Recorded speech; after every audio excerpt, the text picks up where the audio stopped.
En pleno choque de trenes del Gobierno central y la Generalitat de Cataluña, el vicepresidente de la Junta de Andalucía, el izquierdista Diego Valderas, defiende la idea de votar en democracia si estamos ante una consulta no vinculante. Las declaraciones del número 2 del Gobierno andaluz en una comparecencia en la sede de la vicepresidencia de la Junta sorprenden por inesperadas y por inoportunas, justo a la misma hora en la que la presidenta Díaz respaldaba en Jaén el recurso del presidente Rajoy contra la Ley de Consultas de Cataluña, admitida a trámite en tan solo unas horas por el Tribunal Constitucional. La premisa de que votar en democracia es siempre bueno es una obviedad que no hace falta repetir, decir en estos momentos para evitar malos entendidos o espurias tergiversaciones. Ni siquiera le vale la excusa a Valderas del proyecto de ley de participación de Andalucía para meter más presión de la que ya tiene el Tribunal Constitucional para que profundice si estamos ante un referéndum que solo podría convocar el Estado o una consulta no vinculante. Es el titular de portada en un día en el que hablamos con la presidenta del Consejo Audiovisual de Andalucía, con Emelina Fernández, naturalmente con todos ustedes y por Andalucía. Vamos esta noche y siempre a por todas.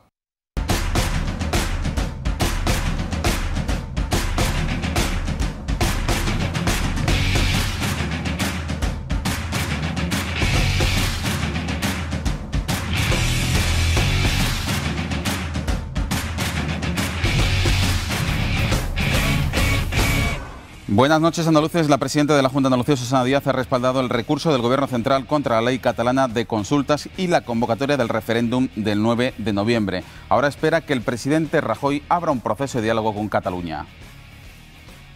Lo que sí espero que a partir de ahora tomen nota tanto el presidente del Gobierno como el presidente de la Generalitat de la situación en la que estamos, de la gravedad de la situación. Si no se puede seguir jugando con los sentimientos de las personas, no se puede frustrar y hacer una convocatoria sabienda de que no es legal. Y evidentemente el Gobierno, que ha hecho lo que tenía que hacer recurriendo, ahora también tiene que abrir el diálogo donde corresponde. Y el diálogo es en la Comisión Constitucional del Congreso de los Diputados, donde seamos capaces de diseñar un país para los próximos 30 años, un país atractivo. Casi a la misma hora, el vicepresidente Diego Valderas de Izquierda Unida se metía en un jardín al afirmar que en democracia lo bueno es votar y máxime si estamos ante una consulta no vinculante. Soy de los que entiende, es decir, que votar en urna y en democracia es muy sano y es muy democrático, siempre y cuando, lógicamente, se respeten todos los escenarios que son necesarios de respetar. Por eso yo creo que el Tribunal Constitucional va a tener una fuerte reflexión sobre qué decisión adoptar.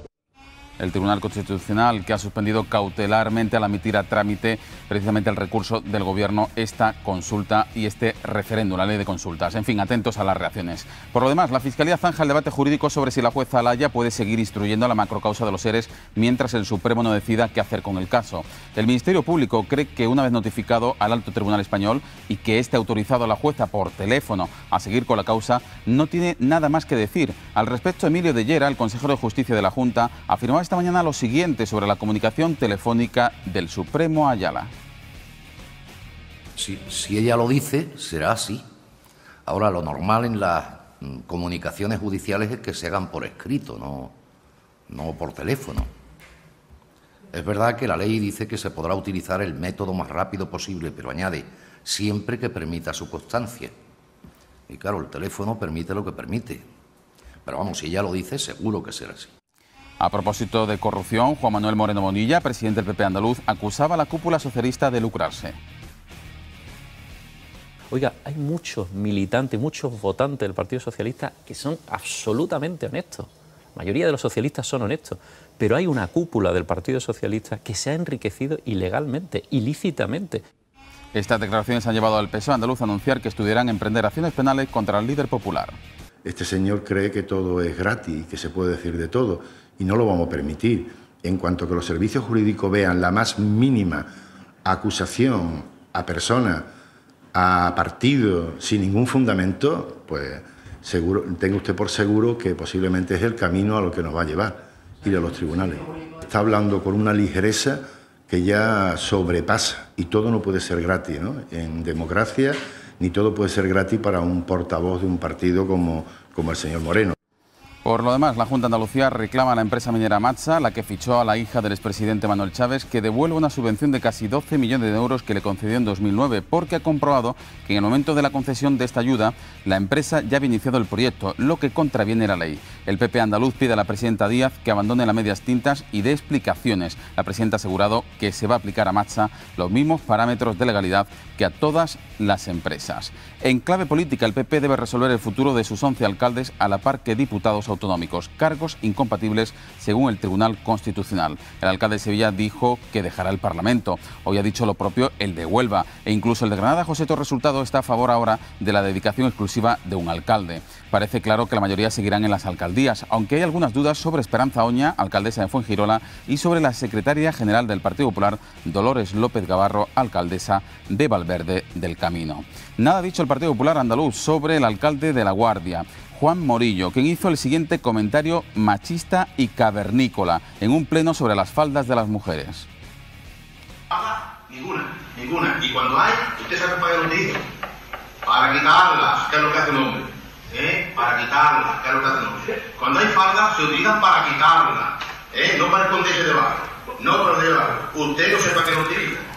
Lo dicho el cavernícola, alcalde de La Guardia. La oposición le pide que dimita inmediatamente y el regidor sostiene que se han sacado sus palabras de contexto. Son los asuntos fundamentales que abordaremos en la tertulia en aproximadamente una hora en compañía de Juan Carlos Blanco, de Lucrecia Evia, de Raúl Limón y de Francisco Morón. Los cuatro nos van a acompañar también en apenas unos minutos a la entrevista que comenzamos en estos momentos con nuestra invitada de esta noche, a la que agradecemos especialmente su presencia aquí en el plató de A por Todas de 8 Andalucía.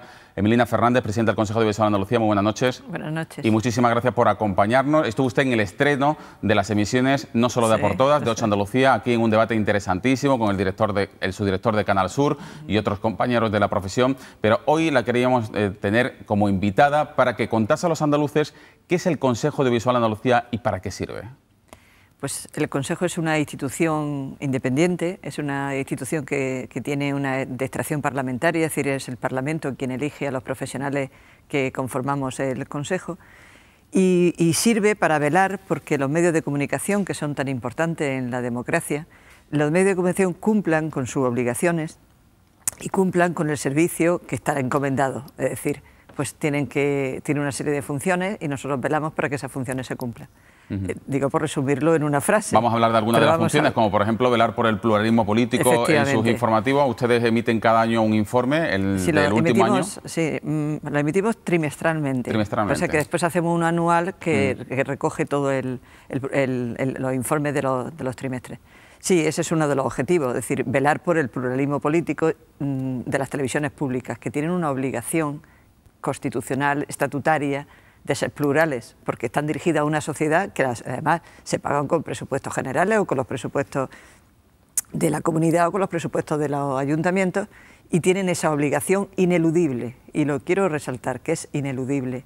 Y no todas lo cumplen. No todas lo cumplen. Vamos a hablar de ello. Vamos a hablar en primer lugar de las que lo cumplen. Sí. Según este informe del Consejo Audiovisual, un órgano que usted recalca independiente, la RTVA, Radio Televisión Andaluza, Canal Sur, sí cumplió el pluralismo político. Sí. Sin embargo, por tanto, no sé si usted, como presidenta del Consejo Audiovisual de Andalucía y también como fue en su día portavoz y consejera del Consejo de Administración de la RTVA, entiende las críticas reiteradas del Partido Popular hacia esa falta de imparcialidad.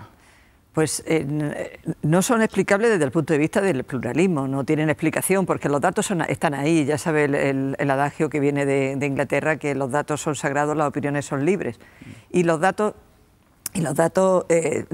son incontestables. Es decir, Canal Sur, no solo la información para toda Andalucía, sino también las desconexiones en las provincias. En todas las provincias el informe está ahí, está a disposición, además de todos los ciudadanos, de toda la ciudadanía andaluza.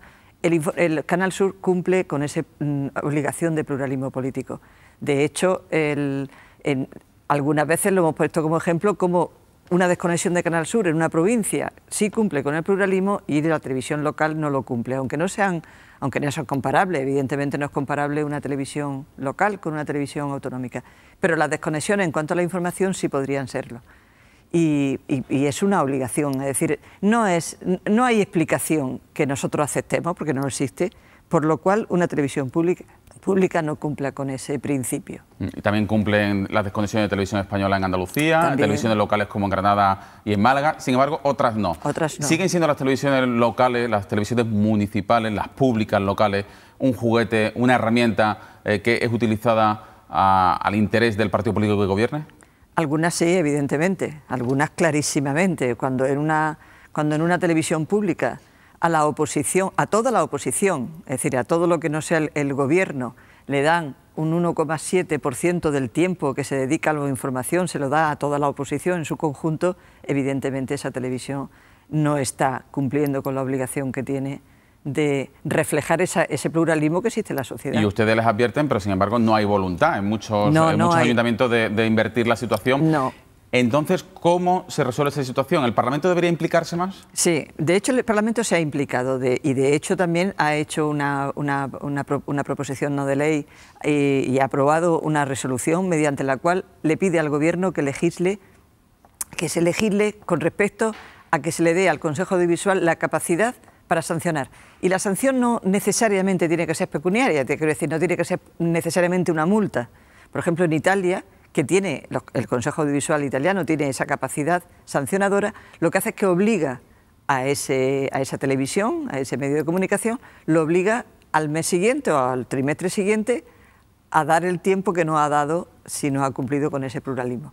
Entonces, esas son una de las medidas que yo espero que la nueva ley de audiovisual andaluza pues, lo recoja, porque es que yo creo que el pluralismo político es el respeto a esa sociedad a la que te dirige.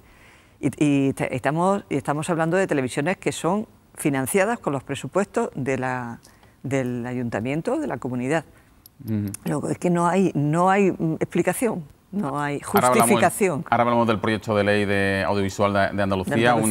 Un proyecto, una ley muy esperada, una norma muy esperada en el sector, pero me gustaría preguntarle, ya que hablamos de algunos ayuntamientos, de algunas televisiones, pues por ejemplo decía usted que a algunos ayuntamientos no les hacen caso, que hace falta mayor rigidez, mayor capacidad sancionadora, pero sí es cierto que algunos jueces, por ejemplo, les han dado a ustedes la razón, como por ejemplo en el Ayuntamiento de Cádiz con Onda Cádiz, ya sé que es una medida cautelar, ¿no? Pero por ejemplo con las emisiones de publicidad autobombo, ¿no? Sí, bueno, es que son dos cosas diferentes. Es que cuando nosotros nos encontramos con conceptos jurídicos indeterminados, cuando se dice deben cumplir el pluralismo, pero eso no está definido qué es el pluralismo. Pero si nos encontramos con una ley que dice un artículo de la ley, está prohibida la emisión de bebidas alcohólicas de mayor de 10 grados o de 5 grados. Pues si se emite una publicidad de alcohol de 40 grados, es que eso no es interpretable. Eso se levanta un expediente informativo, se le pregunta a la cadena, pero está tasado jurídicamente. Entonces, claro, los conceptos indeterminados son los que nosotros tenemos problemas para aplicarlos. Por ejemplo, aparte del pluralismo, también cuando se dice velar para que las televisiones fomenten la igualdad, ¿vale? O evitar los anuncios con estereotipos de género o que vulnere. Es decir, si vulnera un precepto legal podemos actuar claramente, pero si vulnera un concepto general es más difícil, porque ¿qué es, por ejemplo, qué es exactamente qué es un concepto que podríamos decir como machismo, o qué es fomentar el machismo, o qué es fomentar conductas inapropiadas? Pues son conceptos indeterminados, es decir, y ahí es donde nosotros tenemos problemas para aplicarlos. Está más abierta a la subjetividad, evidentemente. Claro, entonces, y nosotros lo que pedimos, que lo tienen otros, es decir, por ejemplo, que haya, cuando se está hablando o se está analizando una información, que haya indicadores claros que te digan cuando una información pues es sexista o cuando utiliza estereotipos negativos hacia la mujer o hacia otra etnia, razas o cualquier cosa. El consejero de la Presidencia, aludiendo precisamente a lo que usted decía antes de la norma de audiovisual de Andalucía, la ley audiovisual de Andalucía, decía días atrás que promoverá esta futura ley, y lo digo textualmente, la industria audiovisual, el empleo, la innovación y en suma el desarrollo de este hipersector. Así lo especificaba el consejero de la Presidencia, Manuel Jiménez Barrios, un hipersector especialmente sacudido por la crisis, especialmente sacudido por los embates de la depresión económica. Me gustaría saber cuál es su análisis sobre todo lo que está ocurriendo en este sector y sobre todo que no se esté garantizando un artículo del Estatuto de Autonomía que dice que Canal Sur, el Gobierno andaluz, a través de Canal Sur, debe fomentar las productoras. Debe fomentar la industria. La industria audiovisual, a través de las productoras, a través del empleo. Claro, el problema es que la crisis ha afectado a este sector, como decías, lo ha afectado de una manera muy importante. De hecho, se han destruido muchos puestos de trabajo y es una industria muy importante para una comunidad. Es muy importante porque, por supuesto, lo primero porque genera empleo, pero genera un empleo además que es un reflejo de esta sociedad. Acabamos de asistir este fin de semana al estreno de una película hecha por un director andaluz, La Isla Mínima, que ha tenido un éxito de taquilla, decían que sin precedentes. Es decir, nosotros tenemos que fomentar esa imagen que se debe dar de Andalucía y, por supuesto, alejarnos de la imagen estereotipada de que en Andalucía no se hace buen cine o que no se hace buena producción. Y entonces es importante invertir en ese sector y es importante por la imagen, es importante por el puesto de trabajo y es importante porque es una industria pujante, es una industria nueva, es una industria que crece y que va es moderna, es decir, y hay avance en ella, es decir, investigación, hay dos facultades. Hay más de dos, pero hay al menos dos facultades de comunicación en Andalucía que tienen las 3 ramas de la comunicación y también después hay otras facultades que también tienen que también imparten algunas de las licenciaturas. Pero que es un sector muy importante porque es un sector estratégico. Es un sector estratégico para una comunidad. ¿Y usted teme por el futuro de este sector, tal y como están las cosas? Yo espero que no. Yo soy una persona que tengo bastante esperanza siempre que las cosas se pueden arreglar. Yo espero que no. Y espero además que lo que acaba de pasar con esta película, con la Isla Mínima, es decir, sea un ejemplo que despierte conciencias, porque ha sido muy importante que los premios que ha recibido en San Sebastián y lo que está moviendo todo el mundo del cine, el mundo de la producción, el mundo de la postproducción, de la animación, que Andalucía es importante también en la producción de animación. Entonces, yo espero que no, espero que las cosas se solucionen, que Canal Sur, a su vez, solucione sus problemas para que pueda cumplir con ese mandato legal que tiene, también de apoyar a la industria audiovisual andaluza. ¿Confía usted en que la futura ley audiovisual de Andalucía sea capaz de ordenar el mercado audiovisual andaluz, donde hay un 52% de televisiones locales que emiten ilegalmente? Sí, hombre, es una confianza necesaria. Es decir, es necesaria que la ley ordene el sector, es necesario que la ley impulse ese sector y es muy importante porque es muy nefasto para la comunidad que haya efectivamente, es un poco menos, no quiero rectificarle el dato, pero me permite que diga que es un 50,3, pero vaya que sigue siendo igual de alarmante. Es decir, el último informe que hemos hecho de las televisiones que emiten sin licencia... Bueno, en cualquier caso, un 52 o un 50,3 es un auténtico escándalo. No, sí lo es. De hecho, me consta los esfuerzos que hace el Gobierno para intentar acabar con esto. Y precisamente en estas actuaciones, bueno, que todavía no son actuaciones, este documento que ha recogido el POISA y el MOISA, que ha recogido las actuaciones que se pudieran hacer, pues nosotros hemos contribuido dándole, bueno, por lo que desde el Consejo Audiovisual hemos entendido, que son acciones que podría ayudar al menos a que se acabe con esta situación, porque es injusta para todos los que funcionáis legalmente. O sea, que es absolutamente una situación muy injusta y independientemente de que es ilegal, ¿no? Quiero incidir en dos aspectos fundamentales. Nos gustaría que usted trasladase el mensaje también de fomento educativo que hace precisamente el Consejo Audiovisual de Andalucía. Por un lado, contra las conductas sexistas, en favor de la igualdad de género. Todavía queda mucho que hacer en ese aspecto. Por cierto, hemos escuchado hace unos instantes al alcalde de La Guardia y... Mire, ¿sabes lo que pasa? Si hubiera un pacto real que a una persona que ocupa un puesto público no se le permitiese hacer esas declaraciones, si hubiera un pacto real entre todos los actores públicos de este país, ese señor ya no estaría donde está, no sería ya alcalde. Tendría que haber dimitido, tendría que la sociedad demandarle esa dimisión y desde luego los partidos a los que pertenezca, a todos por igual, tendrían también que exigírsela. Porque es inaceptable, porque eso es lo que contribuye a que después veamos y suframos las consecuencias de esas veleidades. De esas veleidades. Claro. Es realmente increíble que todavía... Bueno, pero hace mucho el alcalde de Valladolid también dijo... Sí, que no se subía una mujer en el ascensor, sí. Bueno, todos lo recordamos. Bueno, el audiovisual en la escuela. Cuéntenos ese proyecto tan bonito, que lo que se busca es que precisamente los chavales que ven tele, que consumen televisión y son muchas horas, pues sepan interpretar los mensajes que reciben, ¿no? Sí, una de nuestras líneas estratégicas que se aprobó por el Pleno del Consejo es la protección de los menores. Y en esa línea pues hemos pensado y hemos tomado la decisión, y nos lo está subvencionando la Fundación Cajasol, a la que por supuesto agradezco su colaboración, y también estamos en colaboración con el Consejo Escolar, fomentar esa necesaria mirada crítica de los menores ante la inmensa cantidad de imágenes que reciben, de información que reciben, de horas que pasan ante la televisión y ante las diferentes pantallas. Es decir, creemos absolutamente necesario fomentar esa mirada crítica, esa mirada de conocimiento sobre cómo se hace una noticia, cómo se puede manipular, es decir, todo el proceso de la información y de la imagen. Y es un... Le ha cambiado usted el rostro, se ve ilusionado con el proyecto, ¿eh?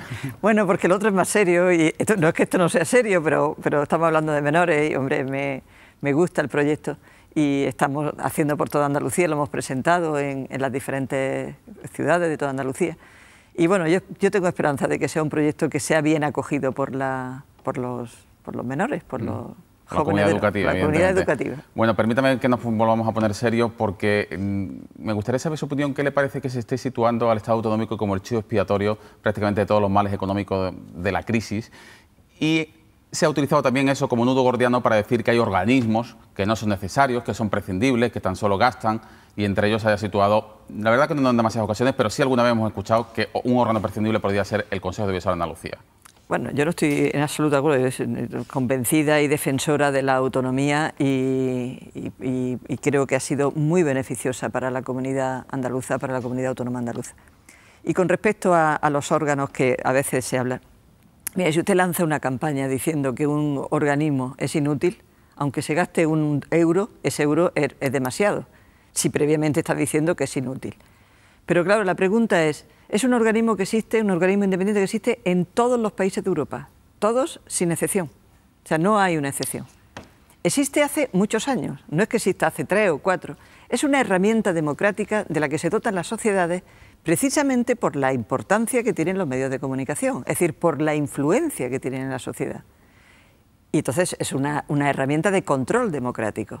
Luego, no puedo estar de acuerdo, no ahora que tengo desde luego el inmenso honor de ser la presidenta del Consejo Audiovisual de Andalucía, sino que en mi época de profesora de audiovisual, que me encuentro a mis alumnos y alumnas por todas partes, todos recordarán y todas recordarán que soy una defensora de los consejos audiovisuales desde que les doy clase de estructura de la comunicación. Es decir, es un organismo necesario, que es necesario implantarlo en España, porque en España está ahora dentro de un gran macro organismo que es la CNMC, que es necesario, que es útil a la sociedad, y nosotros lo que pretendemos es ser cada día más útiles. Luego no estoy de acuerdo, porque, hombre, si costase no sé cuántos millones, pero la proporción de la utilidad social, no del coste, sino la utilidad social, con lo que cuesta el Consejo Audiovisual de Andalucía, yo creo que es absolutamente rentable desde el punto de vista social. Me ha hablado usted de su condición de profesora de la Facultad de Málaga. ¿Echa de menos la labor docente? Sí, la echo de menos. El otro día fui a la facultad por motivos personales, muy gratos, pero motivos personales, y fui a la facultad y me vi con muchos profesores y compañeros y colegas, y la verdad es que sí, porque estaba mirando así por la aula, digo, de aquí a nada estoy por aquí dando clase. Sí, lo echo de menos, me gusta mucho la docencia. ¿Y qué tiene que pasar para que las facultades de comunicación de este país dejen de ser fábricas de parados? Pues, supongo que lo hablará usted con sus colegas, ¿no? Sí, más que sean fábricas de parados es que la sociedad tenga la capacidad de absorber esos profesionales que salen y salen muy bien preparados. Lo que pasa es que, claro, si la sociedad en este momento... No cuestiona la preparación de los estudiantes. Digo que el mercado laboral es incapaz de absorber la cantidad de chavales que salen formados. Está destruyendo el mercado laboral. Pues ya cuando yo dejé la facultad, que no hace tanto, pero vamos, cuando dejé de dar clase diariamente, ya les decía a los alumnos que la situación en el periodismo, comunicación audiovisual o publicidad y relaciones públicas era difícil. ¿Qué tendrían que hacer? Pues yo creo que más que las facultades lo que tiene que hacerlo es la sociedad en su conjunto, porque las salidas son muchas, es decir, es una profesión que no está encorsetada solo en escribir en un periódico, sino que, bueno, que es amplísima las posibilidades de trabajo que puedan tener. Pues es que hay que volver otra vez a intentar, entre todos, que el empleo vuelva a subir en Andalucía y en España. Bueno, vamos a ir a publicidad. En tan solo 3 minutos volvemos con Emelina Fernández, la presidenta del Consejo Audiovisual de Andalucía, y ya se incorporan los 4 analistas que nos van a acompañar esta noche en A por Todas.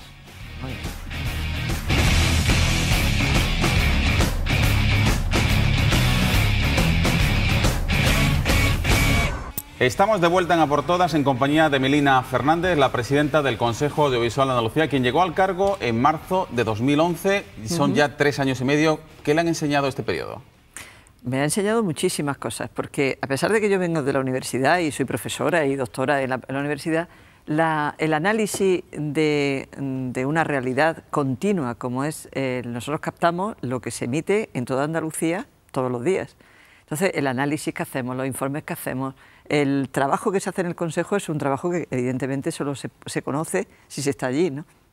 Y me ha enseñado muchísimo. Ahora cuando vuelva a mi facultad tendré muchísimas más... Estoy repitiendo mucho que va a volver a su facultad. No sé si es que ya tiene fecha de caducidad en el Consejo y quiere volver pronto. No, no es por eso, es porque he estado recientemente, entonces la tengo muy en la cabeza. Es que he estado recientemente con mis compañeros y con el decano y he firmado con los decanos de todas las facultades de comunicación de España, he firmado un convenio para colaborar. Entonces lo tengo un poco en la cabeza. ¿Pero va a repetir usted mandato? ¿Le gustaría seguir como presidenta eso no otros depende, 5 años? eso, las cosas que no dependen de uno o una, en este caso, yo creo que es mejor no hacer. Eso depende del Parlamento. El Parlamento decidirá y en su momento pues yo ya también decidiré.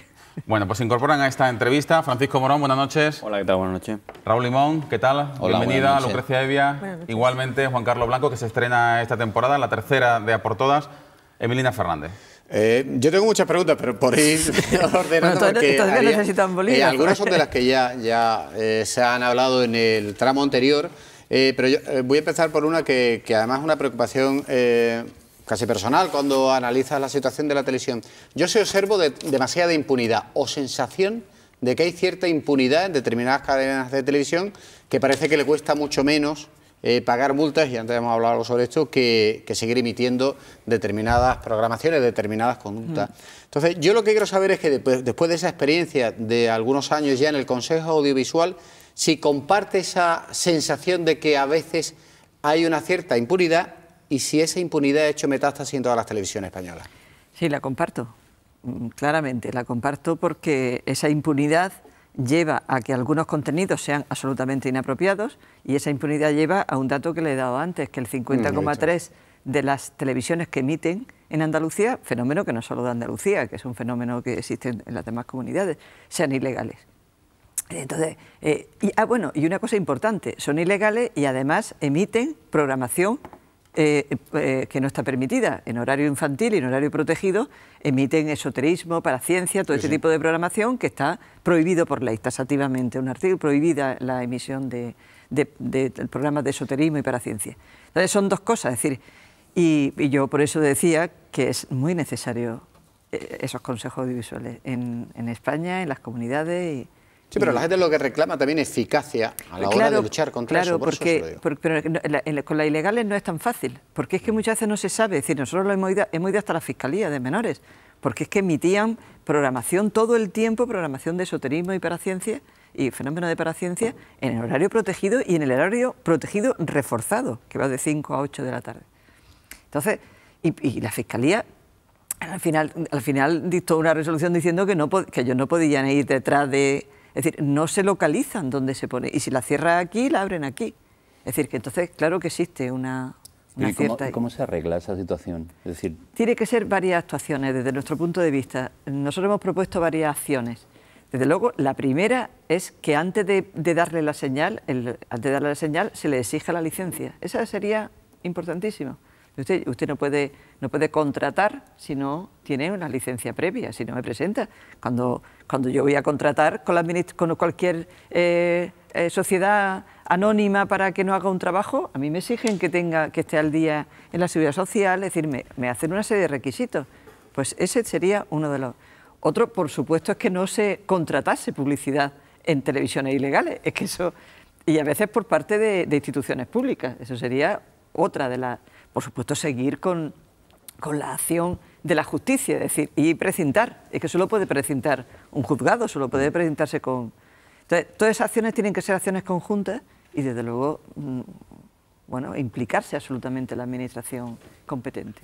Otro tema que también ha tratado es el contenido o el trato que se le da a determinados medios a temas concretos, ¿no? El tema de investigaciones policiales o el espectáculo que se monta alrededor de cualquier tipo de suceso que ocurre, ¿no? Sí, realmente esas sanciones que muchas veces vemos publicadas por emitir en espacios protegidos o en horario de menores, ¿tienen validez? O sea, ¿realmente sirven para algo también? Sí, sirven para algo si efectivamente vulneran una ley. Es decir, lo que se escapa a veces es esos conceptos de los que hablábamos antes, que hablábamos que eran conceptos indeterminados.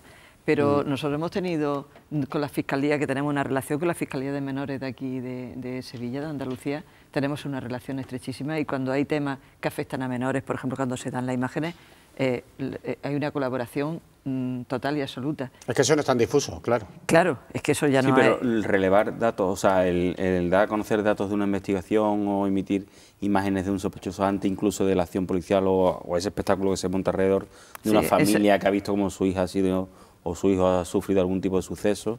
Sí, lo que pasa es que estamos asistiendo a algo que a mí me parece muy preocupante, que es la banalización de la información, la espectacularización de la información. O sea, de cualquier información, por muy... se hace un espectáculo. Y eso que también hemos elaborado unas normas para cómo se deben tratar los procesos judiciales, y lo hemos hecho con el Tribunal Superior de Justicia de Andalucía, y está en nuestra página web.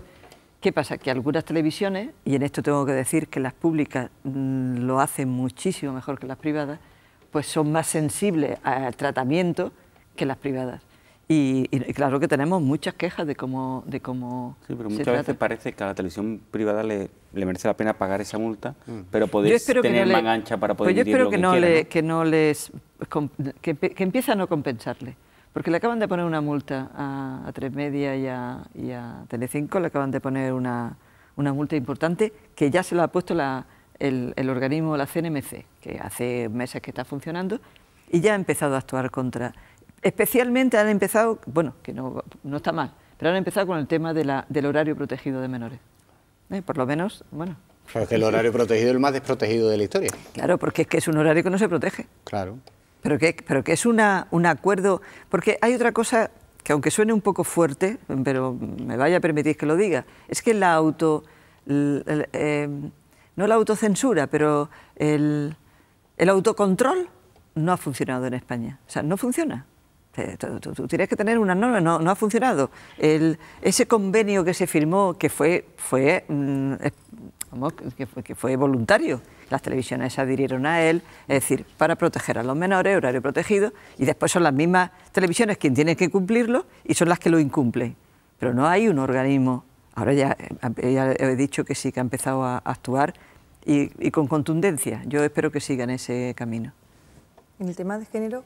La autorregulación no funciona. Tiene que haber una corregulación. Esto es como la DGT, ¿no? Y las campañas de tráfico. Claro. Ese es el ejemplo que yo siempre pongo. Si tú paras a un coche y le dices, anda tan deprisa, venga, pues no tiene mucha capacidad de que el señor, la señora deje de... Funcionamos por intimidación, ¿no? Sí, claro, un poco. Claro. Bueno, yo quería comentarle que en el tema de género, que sí lo ha mencionado también en la entrevista, ¿cómo ve también ese balance, ¿no? ¿Quién trata mejor esos temas, las televisiones públicas, las televisiones privadas?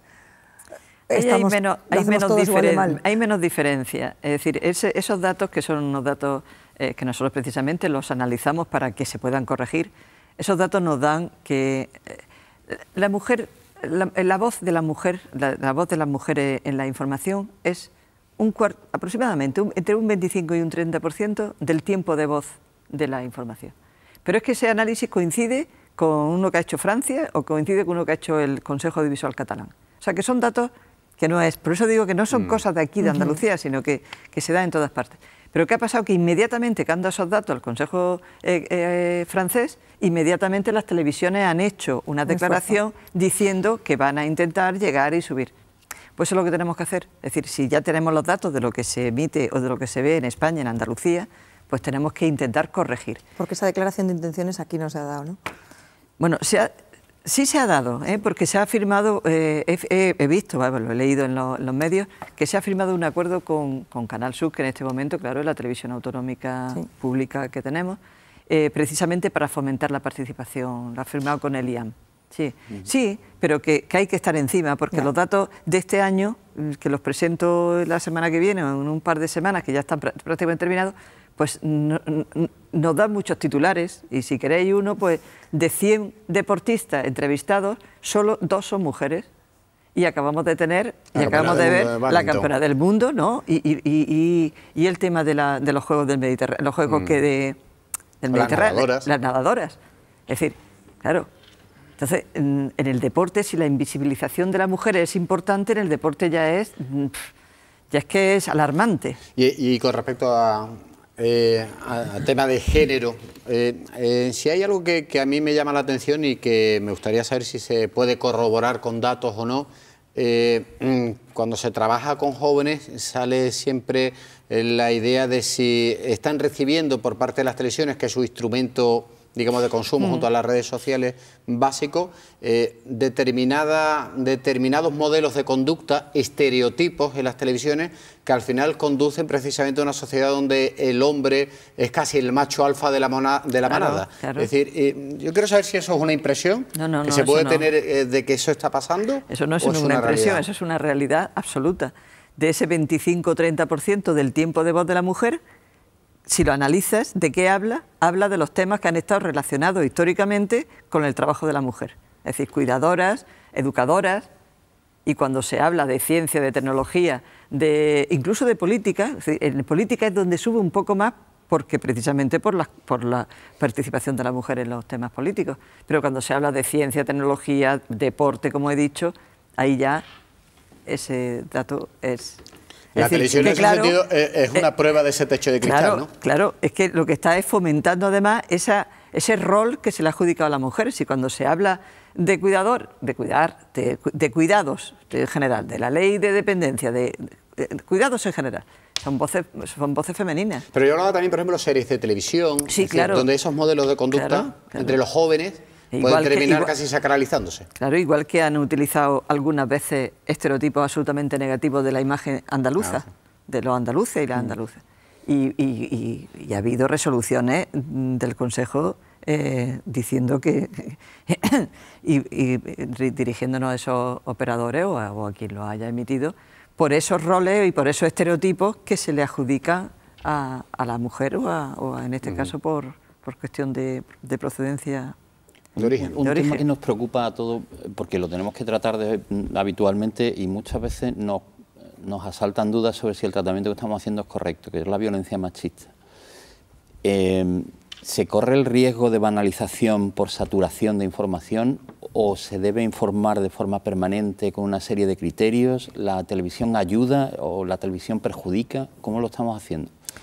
A los medios de comunicación, la sociedad debe estarle, digamos, agradecida o reconocida, quizás sería la expresión más correcta, porque ha sido la que ha visibilizado este problema. Es decir, han sido los medios de comunicación los que han sacado este problema a la calle y se ha convertido, hoy día ya todo el mundo sabe y acepta que no es un tema personal de dormitorio, que es un tema social. Y eso ha sido gracias a los medios de comunicación. ¿Qué es lo que pasa? Que has dicho algo absolutamente, es decir, no se puede convertir en... Hoy han matado a una madre, no se puede convertir en como un soniquete, algo que se repite, que parece una información que se da. Eso es lo que no puede ser, no se puede... Porque en este caso no es ni siquiera banalizar, es no darle ni importancia. Entonces, la información hay que darla y tienen que darla profesionales, y tienen que comentarla profesionales. Y no se puede hacer un espectáculo de esa información. Entonces, personas que sean expertas en estos temas y personas que contextualicen el suceso. Y claro que se debe dar información, yo creo que se debe dar información y de hecho nosotros hacemos también un informe sobre cómo se trata la violencia de género y qué lugar ocupa en las prioridades de una parrilla o de una escaleta de televisión, y han pasado, hemos visto con preocupación que ha pasado de ser una información que se daba más o menos en la tercera noticia, ha pasado a octava, séptima, ¿no?, como media. Y importante, ha pasado de un tiempo de duración a disminuido, lo cual también es importante, porque si tienen menos tiempo profundizan menos. Entonces, claro, hemos hecho una cosa, o se ha hecho una cosa muy bien, y ahora hay que seguir con esa calidad de la información. ¿Estamos perdiendo nuestra capacidad de sensibilizarnos ante ese tipo de problemas? Yo creo que estamos perdiendo un poco la capacidad en general. Es que es tanta la información, las imágenes, la violencia que recibimos, que ya llega un momento que yo creo que esto es una sensación, esto no se puede... Es una reacción humana. Sí. Ante el horror. Aunque nosotros hacemos un trabajo muy interesante que supongo que conocéis, que es el Barómetro Audiovisual de Andalucía, que es un espejo y un trabajo muy interesante sobre las sociedades, sobre lo que espera, lo que siente, lo que demanda, lo que percibe, ¿no? Y algunas de estas percepciones, que son percepciones, se reflejan, ¿no? Y hay muchos datos muy interesantes sobre... Y este es uno, ¿no? Esa sensación un poco de que ya, como que, ¿no?, ya las muertes en televisión, los crímenes, la violencia, Y el Consejo Audiovisual se preocupa también de la información audiovisual que se distribuye por Internet. No tenemos competencia, es un tema... Nosotros no tenemos competencia. En las reuniones que tenemos los reguladores europeos, que hay 2 al año, ahora hay una, dentro de un par de semanas hay una, pues claro, es un sitio ahí, estamos allí representados como 56 reguladores europeos.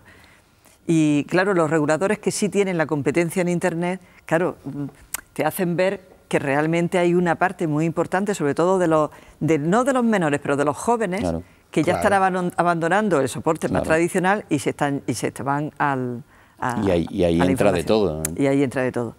¿Eso deberá recoger la nueva ley? ¿O aspira el Consejo a tener esas competencias? El Consejo yo creo que debe, vamos, es la postura que nosotros decimos lo que está pasando. Es decir, esto está pasando, claro, esto pasa, los consejos están yendo a esto. Y después las decisiones las tiene que tomar quien es. Sí, pero entre esa autorregulación que decía no funciona a lo que tenga que elaborar la ley, y regular la ley, sí que hay entonces una especie de zona ciega, difusa, en la que es difícil entrar. Y ese es un inmenso coladero donde puede entrar todo tipo de conductas, muchas de ellas incluso delictivas. Sí, pero nosotros tenemos nosotros tenemos la ventaja de que algunos de estos consejos llevan funcionando muchos años. Por ejemplo, la Ofcom, que es uno de los monstruos de la comunicación, como sabéis, pues el Consejo tiene tanta tradición, tiene tantos años trabajando, ha asistido a tantas situaciones que para nosotros algunas son nuevas, que para nosotros nos sirve, claro, nos sirve de conocimiento, de fuente de conocimiento. Y es verdad que a la vez que se van buscando esas vías para cometer la infracción, también se van buscando las vías para taparla, digamos, ¿no? Porque lo estamos viendo con el tema de la publicidad. Es decir, cada vez son más sutiles las maneras de hacer publicidad y es una de nuestras también líneas de actuación importantes, porque mucha de la publicidad no se señaliza, se hace publicidad. Por ejemplo, hemos tenido una campaña el año pasado con los productos milagros, porque se inundaron las televisiones de los llamados productos milagros, ¿sabes? La publicidad de productos milagros, que dice que te curaba un parche de no sé qué, te curaba, el té de los chinos te ponía...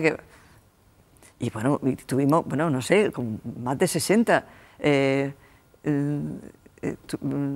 reclamaciones de cese, peticiones de cese a las televisiones para que dejaran de emitir esos productos milagros. Y claro, se van buscando vías. Claro. Y ya han desaparecido prácticamente, ya tenemos poquísimos requerimientos de cese de esa publicidad, porque, claro, van buscando vías, se las vas cortando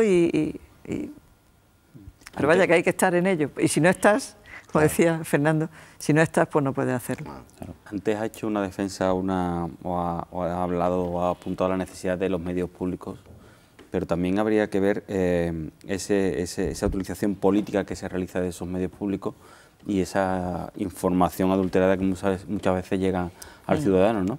¿Es tan difícil regular eso y poder hacer posible? Tenemos un ejemplo en España bastante reciente. Es voluntad. Es que muchas cosas es la voluntad de hacerlas.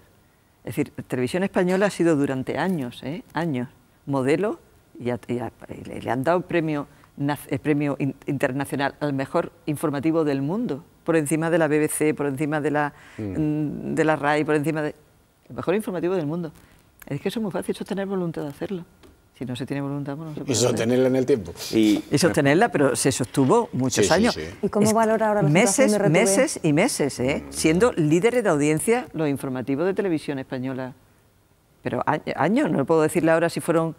Pero 4 años, alrededor de 4 años. Sin embargo, también hay que tener en cuenta que muchas veces una televisión pública puede ser también un gasto económico para el gobierno, que es difícil de explicar en muchas situaciones, ¿no? Cuando realmente no se está aportando, no se está dando una programación acorde a lo que los ciudadanos requieren o lo que los ciudadanos necesitan, pero es que eso es un poco perverso, si me permite, porque claro, si se da una programación no adecuada y porque hay una programación no adecuada dices que debes quitarla, pues claro, lo que hay que hacer es dar la programación adecuada. Es que la televisión pública... Pero la televisión pública realmente se ha convertido en un arma política del gobierno que sea, del color que sea, como siempre ha ocurrido. No, perdóneme, no, eso no es así. Eso no es así. Eso ha sido así durante demasiada época. Pero eso no tiene que ser necesariamente así. Y no debe ser así. Y en otros países no es así. Inglaterra. Estamos hablando de... Vamos a seguir con el ejemplo de Inglaterra.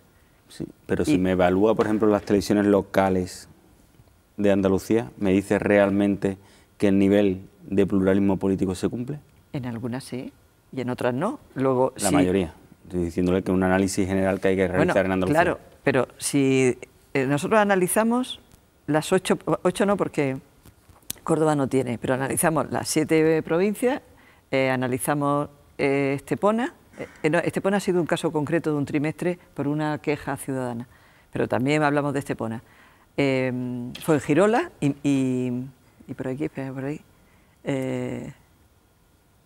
Bueno, si me acuerdo. Motril, perdón, es que no me acordaba el nombre. Motril. Es decir, que son más de 10 televisiones, bueno, las desconexiones de Televisión Española, las desconexiones, es decir, todo eso. Y claro, el análisis es que va desde un extremo casi a otro. Va desde el 1,7% de una televisión municipal, que es claramente no pluralista, a televisiones que cumplen perfectamente con su obligación de ese servicio público. Entonces, que tiene que desaparecer la televisión pública porque hay algunas que no, obliguemos a esa que se haga y si no, pues que dejen de emitir. El otro día escuché un debate precisamente sobre 2 expertos, uno a favor y otro en contra de las televisiones públicas, y el que estaba en contra de las televisiones públicas decía, y le pido opinión al respecto, ¿qué le diría usted a esa persona que dice que por qué tiene que haber una televisión sustentada en dinero público, una radio sustentada con dinero público, cuando, por ejemplo, no hay periódicos públicos?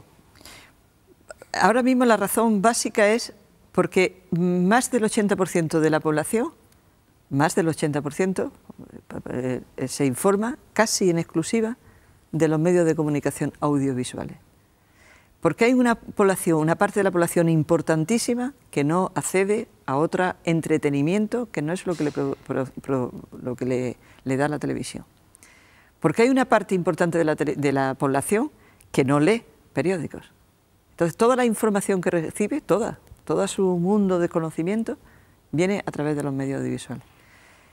Y porque encima hay una parte de las posibles programaciones de las televisiones que a las privadas no les son rentables.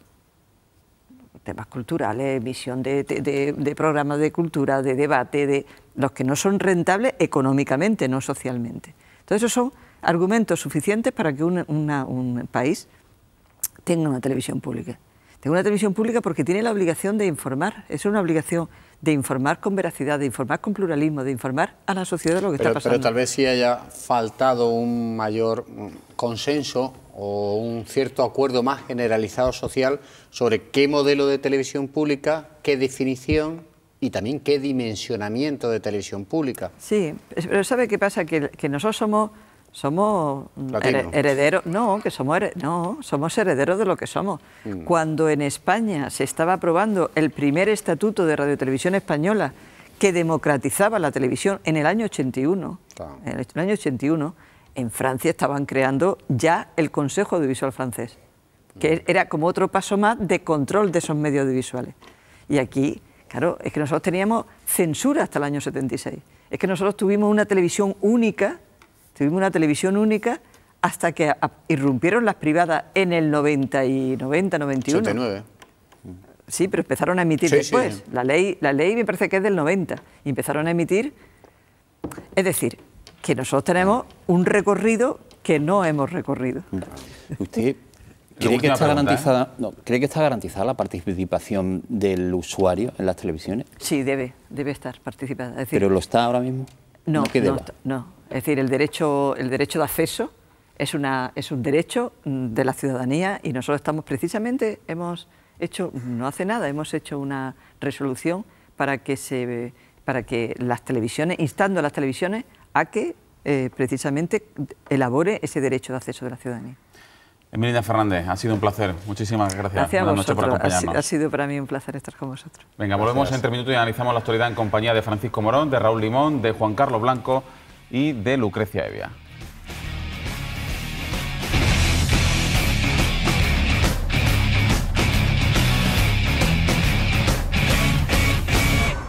Tras la entrevista con Emelina Fernández, la presidenta del Consejo Audiovisual de Andalucía, analizamos la actualidad en compañía de Francisco Morón, de Juan Carlos Blanco, de Lucrecia Hevia y de Raúl Limón. Queremos hablar del debate territorial hoy muy candente en España, pero antes me gustaría que volviésemos a escuchar a Juan Morillo, alcalde popular de La Guardia, de la provincia de Jaén. En un pleno en esta localidad le replicaba desde la oposición diciéndole que se estaba protegiendo en las faldas de la justicia ante una acusación que no viene al caso. Esta era su respuesta. Ninguna. Y cuando hay, usted sabe para qué lo utiliza. Para quitarlas, que es lo que hace un hombre. Para quitarlas, que es lo que hace un hombre. Cuando hay faldas, se utilizan para quitarlas. No para esconderse debajo. No para esconderse debajo. Usted no sepa para qué lo utiliza. Las faldas son para quitarlas. En fin. ¿Qué se puede decir ante esto, Juan Carlos? Hombre, lo que habría que preguntar es qué caverna ha salido. Qué paciencia. Yo lo decía en el arranque cavernícola, vamos. No, hombre, lo que pasa es que yo lo que creo que este tipo de personajes, su partido, tendría que apartarlo de inmediato. Porque parece un personaje... Yo creo que Santiago Segura no lo coge en Torrente por excesivo. Sinceramente, no tiene mucho más recorrido el debate. Creo, sinceramente, que en este tipo de situaciones las organizaciones políticas tienen que tomar algún tipo de decisión con respecto a quien hace... Exactamente, lo he dicho y lo comparto perfectamente. Pero no ha sido proporcional, la respuesta del Partido Popular. No ha habido respuesta. Sí, bueno, ha admitido en un Twitter Moreno que acepta las disculpas. Y ha dicho que se ha destacado, digamos, Lo que pasa es que, bueno, yo no sé cuál era el contexto, porque al final yo me he leído todo el contexto y no sé dónde está él fuera. Pero bueno, pero ha vuelto a decir esa frase tan a lo Arias Cañete, ¿no? De si he ofendido a alguien, ¿cómo que si he ofendido a alguien? Es que empieza a ser un poquito tomadura de pelo. Yo entiendo que bueno, que es una frase. A mí lo que me parece grave de todo esto... Pero Arias Cañete, un maestro del protocolo, a lo de este. A mí me parece que lo grave de todo esto es que es un ejemplo de lo que se llama ahora micromachismo, que no es porque sea pequeño, sino porque es el pozo que está debajo, que a un sector de la población le parece muy natural, muy normal, que no es para tanto, que se ha exagerado, que mira, fíjate, cuando en realidad lo que está demostrando no es que este señor sea un cavernícola, sino que hay un pozo social que admite esto, que admite estas frases y que admite que se diga que nosotros bajamos las faldas como un hombre. Pero si quiere cambiar un poco, pero cambia un poco el argumento, porque tampoco creo que tengamos que generalizar. Ahora, por eso decía lo de la organización. A mí, si me parece grave, a mí este tipo me parece un cavernícola. Y punto, vale. Claro. Pero a partir de ahí, yo lo que quiero ver es la reacción de la organización. Raúl, no sé si ha dicho, es que no he tenido la oportunidad de leer ese tuit, ¿ha aceptado las disculpas del alcalde o ha dicho algo más? No, ha aceptado las disculpas del alcalde. Y ya está, punto y pelota. No es proporcional en absoluto la respuesta del partido al exabrupto. Es que yo creo que es más que un exabrupto. Sí. O sea, yo realmente creo que es una provocación violenta. Y lo que más me asombra es que él mismo se justifique, el propio alcalde se justifica a sí mismo diciendo que todo el mundo sabe que él no es machista. O que es ya el despropósito pues yo no lo sé. final. Pero es que es así. No Claro, pero Juan Carlos, tú me dices, no, es que es así. O sea, pero que este personaje no es, este señor es un cavernícola, pero no es el único que existe. O sea, que hace una semana el señor Toni Nadal dijo también una frase que luego modificó, que resulta que, pero es que la señora no que estaba analicemos caso por caso, es decir, que tampoco vaya... Ya, pero es que no es así. Yo no estoy de acuerdo contigo en el caso por caso, para nada. O sea, creo que existe un pozo social general. Sí, pero que son personas que pertenecen a otra generación sí, pero también, que que tienen otro tipo de educación y lo ven más normal de lo que nosotros creemos. Bueno, y en el parque los niños juegan al fútbol y no dejan jugar a las niñas.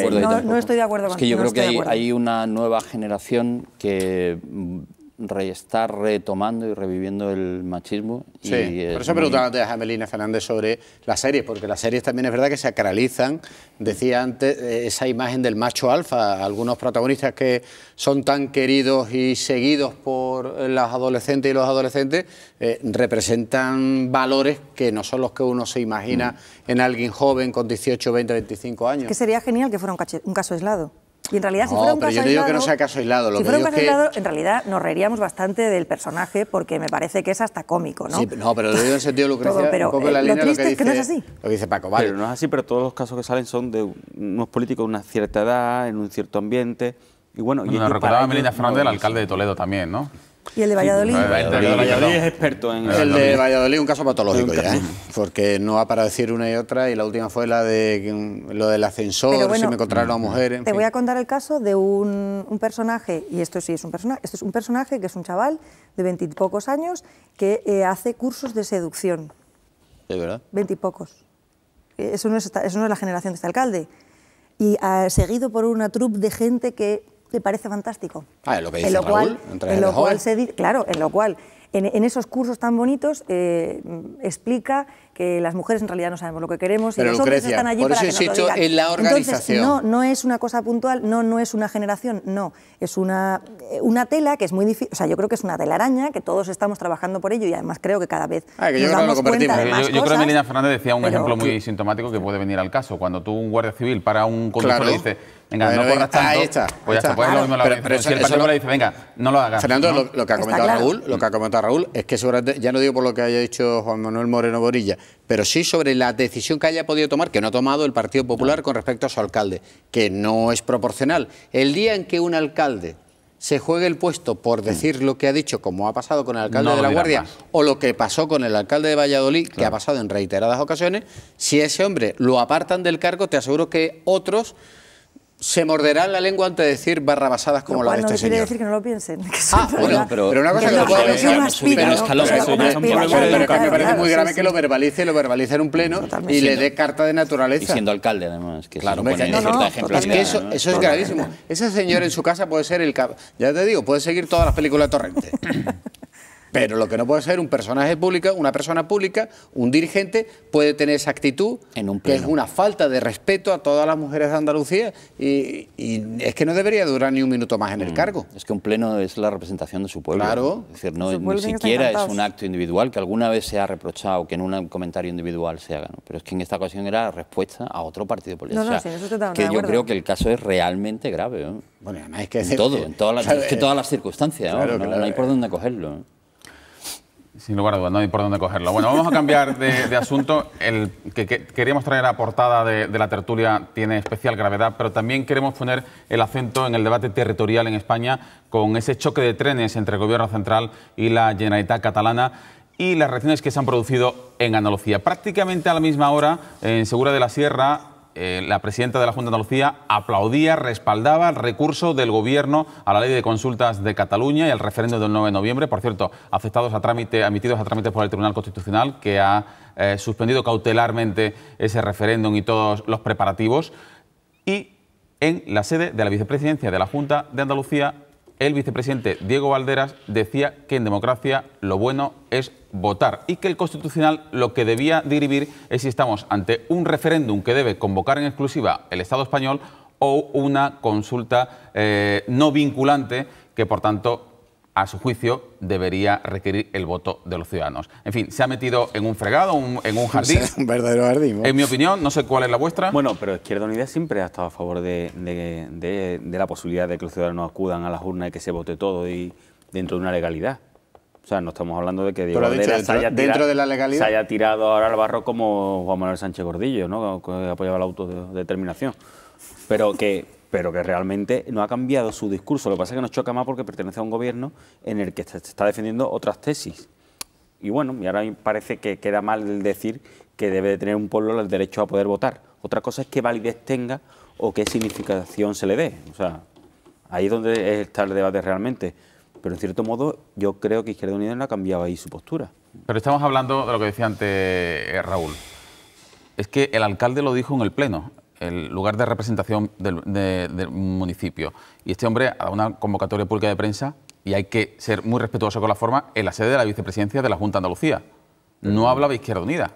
Pero estamos hablando de un partido que está formado por dos fuerzas políticas que lógicamente tienen que defender también algunas cuestiones dentro de la ideología o del marco de su formación. Realmente yo creo que no es tan Paco grave. no lo ha sorprendido, no sé si a Raúl le ha sorprendido. Yo estoy con Paco en esta ocasión, creo que es coherente y su coherencia no debe ser, digamos, punible. Y probablemente quizás se haya equivocado en el escenario y en el momento. Pero no creo que a nadie de Izquierda Unida le haya sorprendido lo que ha dicho. Es más, le hubiera sorprendido todo lo contrario. Igual que el hecho de aceptar que, el hecho de que en el debate del Estado de la Comunidad no dijesen nada ni resaltasen su oposición hasta la hora de votar al hecho de legalizar las viviendas que son irregulares. Eso sí chocaba. Lo que no choca es que estén defendiendo lo que siempre han dicho. Siempre dentro de un orden, lógicamente. Aquí nadie está diciendo que se salte la ley ningún pueblo ni ningún gobierno autonómico. Sí, pero la posición del Gobierno tiene que ser una posición compartida y Andalucía, como posición en el debate territorial en el Gobierno andaluz, debería de intentar Izquierda Unida que haya un acercamiento de posiciones. Bueno, pero nosotros que somos periodistas, si saliese el coordinador general de Izquierda Unida diciendo una cosa, no salió el coordinador, diciendo una cosa y el vicepresidente del Gobierno, que es de Izquierda Unida, diciendo lo contrario, ¿cuál sería el debate? Que ni en ellos mismos en su casa son capaces de ponerse de acuerdo. Pero en la noticia que hemos planteado, estaríamos criticando a Izquierda Unida por su forma de actuar. No, pero eso es un escenario que se podría aventurar. Y estaríamos aquí todos los. Pero que lo tendrían que resolver ellos. Lo que digo que estamos hablando de la posición institucional del Gobierno de Andalucía ante el mayor desafío territorial que ha tenido este país en los últimos 40 años. Pero es que la institución del Gobierno de Andalucía está formado por dos fuerzas políticas. No podemos hacer la exclusión de una de ellas. Es que lo que no se puede decir, quiero Izquierda Unida para una cosa y no quiero Izquierda Unida para otra. En términos de prudencia política y de escenario, es decir, como vicepresidente del Gobierno. Sí, pero tú gobiernas con Izquierda Unida, para lo bueno y para lo malo. Hombre, naturalmente, y quiere abundar. Y eso así. Hombre, claro. Si no, no quiere a los votos de Izquierda Unida. Y por eso normalmente los tensionamientos en líneas generales son de perfil bajo. Hace 7 días decide Diego Valderas que quiere ir al Sáhara, 8 días después de que la presidenta de la Junta de Andalucía haya ido a Marruecos. Yo lo que digo es que en términos de prudencia hay maneras de distanciarse y hay temas donde uno se debe de distanciar si quiere y otros donde siempre es mejor guardar determinado nivel de prudencia. Y este es uno de ellos, porque es un asunto excepcionalmente grave y donde las fuerzas políticas de este país deberíamos de intentar buscar posiciones, deberían de buscar posiciones de acercamiento. Y creo que no es prudente por parte de Diego Valderas, porque estamos hablando de un tema excepcionalmente serio. Y por cierto, has dicho Paco, dentro de la legalidad, es que esta consulta no es legal. La consulta de Cataluña que reclama el presidente de la Generalitat no es legal. Pero es que él no ha hecho expresamente que apoye la consulta propuesta por Mas. Él ha dicho simplemente que es...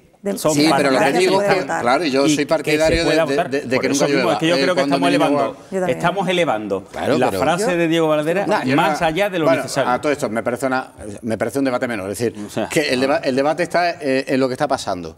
Y ese es un grandísimo debate. Evidentemente me parece un episodio anecdótico, que no le daría tampoco una importancia ni más. Ni Rajoy van a hablar de ese tema. Por eso, digamos que es relativo. No están preocupados por esto, por la que nos puede entretener algo, pero no creo que sea un debate. Rajoy, seguro que no, por Valderas. Seguro que va a haber reacciones en Andalucía. Te advierto que desgraciadamente, porque ya podían estar preocupados un poco de cuál es la reacción del resto de las comunidades autónomas, ¿no?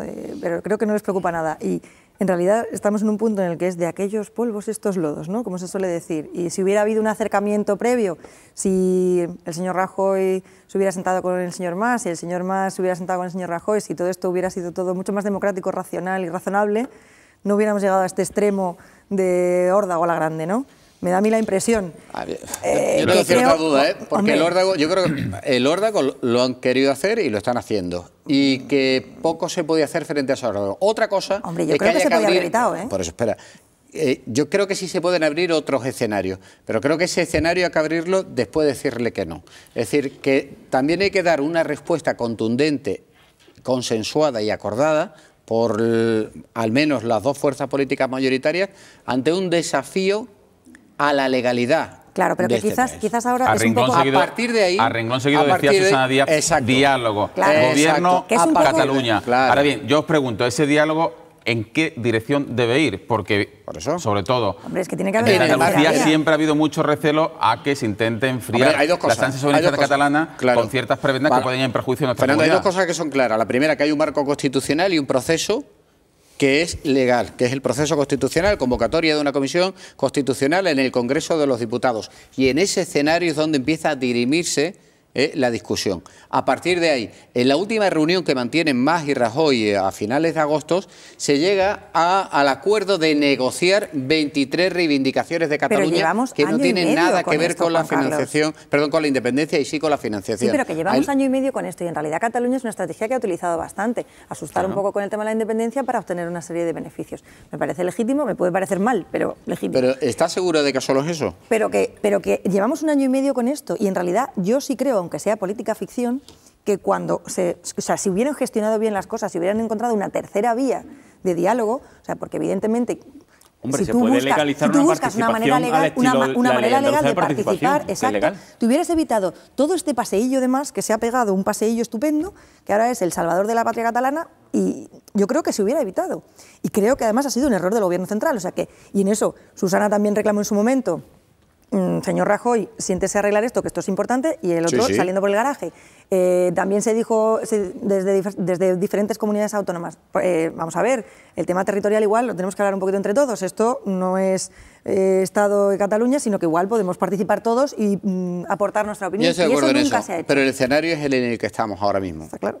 Es decir, que hay que ir a la política real y qué haces frente a ese desafío, para a partir de ahí buscar soluciones para que en el medio y largo plazo podamos tener una solución de convivencia, que busquemos lo que nos une y no lo que nos separa, no obstante, etcétera, etcétera. Ahora, a partir de ahí... La esencia del nacionalismo, Juan Carlos, es esa.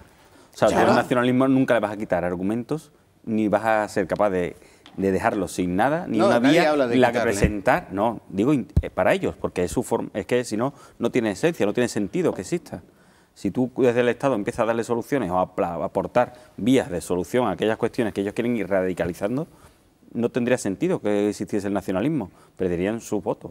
Por eso Esquerra está tomando fuerza allí ahora mismo, porque le está dando vida a ese tipo de nacionalismo, más que al nacionalismo moderado o al Partido Nacional. Nadie ha dicho que sea fácil porque estamos hablando de cuadrado en un círculo. Hay que buscar un mayor encaje para la convivencia entre Cataluña y el resto de España, pero también es verdad que ese encaje no puede ir en perjuicio del resto de comunidades autónomas. Yo lo que no hubiera Aquí visto hemos vivido un episodio de financiación para el próximo año que está ahí, de los fondos de convergencia. Eso ocurre todos los años. ¿De acuerdo? Pero eso todos los años, pero tanto Cataluña como Andalucía tienen su discurso, y tanto el País Vasco, que ya está un poquito más desmarcada de la cuestión de la financiación, pero Cataluña siempre aprovecha el debate de la financiación para relanzar lo que es su sentimiento nacionalista, su catalanismo. ¿Para qué? Para conseguir más dinero, más financiación. Pero pero que yo tengo... Va a sacar hasta una situación... Pero que tengo una cierta duda. Yo creo que lo que está haciendo Artur Mas es algo más que eso. Pero sí estoy de acuerdo contigo, Juan Carlos. Y que una irresponsabilidad supina. Que efectivamente me parece una irresponsabilidad supina y que puede que no esté dentro de la legalidad. Pero que también, o sea, que las soluciones por imposición no funcionan. Eso es bueno decírselo a Artur Mas. Es decir, ni a uno, las soluciones ni al otro, por imposición, yo creo que pero es que no se puede vivir en un delirio y hay que imponer el delirio al resto de los españoles. Y de pelearse. Y no creo que Artur Mas tenga de verdad una vocación diálogo de negociación. Bueno, y Rajoy tiene una vocación de diálogo apabullante. Yo no digo que no. Lo que digo es que Artur Mas es el que ha llevado al abismo y Artur Mas... Pues yo no creo que sea solo Artur Mas, Juan Carlos, no estoy de acuerdo contigo. Yo creo que Mariano Rajoy y su actitud tan credista también ha ayudado. Lo que digo es que creo que en ese terreno de la responsabilidad compartida yo comparto que ha habido, por una parte, una cierta ceguera por parte del Partido Popular y, por otra, una cierta soberbia. Y si queréis, hasta podemos intercalar los objetivos. Lo que digo es que aquí hay, en el terreno de las responsabilidades compartidas, ahora mismo hay, sobre todo, un dirigente que es Artur Mas, que está cometiendo una irresponsabilidad gravísima, que está llevando a Cataluña al atolladero. Y creo que eso tendrá que responder por esta irresponsabilidad tan grave. A partir de ahí, hay que abrir escenarios para buscar una solución. Y ese escenario es el escenario de la convocatoria de la Comisión Constitucional en el Congreso. Hay que respetar el principio de legalidad. Es lo propio de las sociedades democráticas. Bueno, vamos a introducir un último elemento de análisis. Tenemos tan solo 3 minutillos, pero sí me gustaría saber vuestra opinión sobre el cambio de actitud del Partido Socialista y de la Junta de Andalucía ante las acusaciones del Partido Popular o de, por ejemplo, el exdirectivo de Vitalia, de asociar a la cúpula del Partido Socialista, a dirigentes socialistas o de la Junta de Andalucía con la corrupción y sobre todo directamente de la acusación de lucrarse. Primero fue Susana Díaz en la sesión de control al Gobierno, luego fue el PSOE andaluz el pasado viernes con la declaración del exdirectivo de Vitalia y hoy ha sido Juan Cornejo y también la propia Susana Díaz la que han advertido al presidente del Partido Popular de Andalucía de que no lance falsas acusaciones. ¿Cómo interpretáis este cambio de discurso del Partido Socialista? Juan Carlos. Yo no creo que sea tanto cambio de discurso. Yo lo que creo es que si te dicen que te has enriquecido ilícitamente, que la cúpula se ha enriquecido ilícitamente, como ha dicho el Partido Popular, o como dijo en Pero ese discurso es muy distinto al que llevamos escuchando tanto tiempo. Por eso es que aquí ha habido una vuelta de tuerca. Es que aquí ya no estamos hablando de la corrupción, los casos que usted no ha explicado, que no ha respondido. No, aquí se ha acusado directamente. Bueno, el Partido Popular siempre ha dejado entrever la posibilidad de que hubiera una financiación ilegal del PSOE. Lo has dicho, lo ha dejado entrever. Ya no es que lo deje entrever, es que lo dice. Es que lo ha dicho en sesión parlamentaria Carlos Rojas, donde más que insinuó que Susana Díaz había podido firmar exoneraciones que eran ilegales. Es que creo que hoy en Canal Sur Televisión el señor Moreno Bonilla directamente ha dicho que la cúpula del PSOE se ha enriquecido ilícitamente.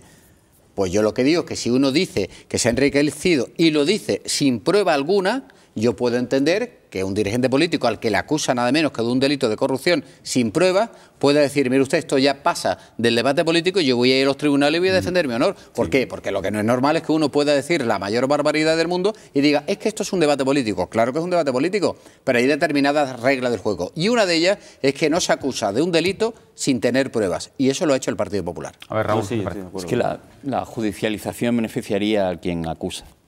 Que finalmente, y no es la primera vez, y con Arenas ya creo que fue varias veces a los juzgados y al final no hay coste jurídico, pero sí hay beneficio político de esa historia. Entonces el PP ha retomado un discurso que ya tenía hace mucho tiempo, es yo dejo caer esto, quienes quieren creerme me van a creer y quienes no crean creerme no me van a hacer nada, con lo cual saca rédito. Eso yo creo que es un mensaje absolutamente electoral ya. ¿Algún apunte más? Hombre, ahí lo más importante, y esperemos que sea solamente un mensaje electoral, porque normalmente cuando el Partido Popular avanzaba alguna frase, venía después una resolución judicial, o sea, un nuevo dato de la investigación de la señora Laya. Entonces, habría que tener muy presente a ver a qué se debe este avance, o si es avanzadilla, o es simplemente dejarla caer a ver qué es lo que sucede. Lo que sí está claro que si no tiene ningún tipo de prueba, nada que argumente eso, una responsabilidad, y lo lógico y lo normal es que el Partido Socialista se defienda. Venga, la última opinión en A por Todas la firma hoy lunes Fernando Santiago.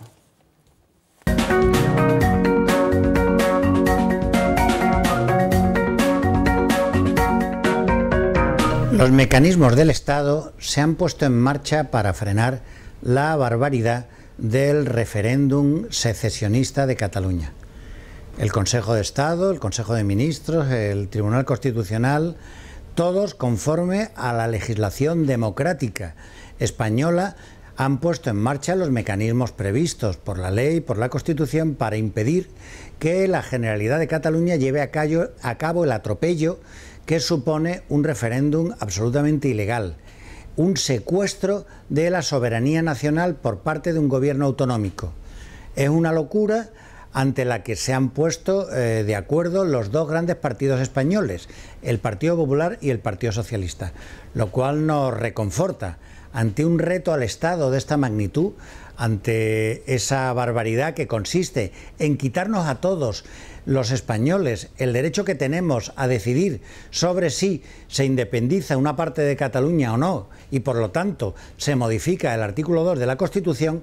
Ante este reto, los dos grandes partidos y todas las grandes instituciones del Estado han reaccionado. Ya iba siendo hora, porque hasta la fecha llevábamos años y años escuchando solo a los partidos independentistas, a las voces independentistas, al gobierno de la Generalidad, con el silencio absoluto por parte del Gobierno de España, de los grandes partidos, de la sociedad civil y de las instituciones del Estado. Aún así, conviene recordar a todos aquellos que proponen confederaciones, soluciones asimétricas, tratos diferenciales para Cataluña, que cada trato diferencial para Cataluña es un atropello para otra parte del Estado español. Si a Cataluña se le da un trato fiscal diferenciado, ese dinero saldrá del bolsillo de los andaluces. El movimiento que llevó al referéndum del 28 de febrero lo que pretendía es la igualdad de todas las comunidades autónomas españolas. Si ahora desde Andalucía o desde cualquier parte de España se aceptase que Cataluña debía tener una consideración diferente, estábamos vulnerando el espíritu que aquel día demostraron los ciudadanos andaluces. Esperemos que eso no se dé. Esperemos que esas declaraciones un poco cantinflescas de la presidenta de la Junta de Andalucía, del Partido Socialista, no se lleven a término y cualquier solución que se busque sea en el marco de la Constitución, incluida su reforma, si hubiere lugar, por supuesto, y que jamás supongan un atropello o un menoscabo para Andalucía o para los andaluces. La firma de Fernando Santiago. Juan Carlos Blanco, Francisco Morón, Raúl Limón, Lucrecia Evia, los cuatro, como siempre, ha sido un placer. Muchas gracias, buenas noches. Gracias. Mañana volveremos con el coordinador andaluz de Izquierda Unida, Antonio Maillo. Nos acompañarán en la tertulia Enrique Cervera, Carmen Torres, Isabel Morillo y José Luis Losa. La columna de Jerez la firmará Ana Huguet. Y como siempre iremos a por todas.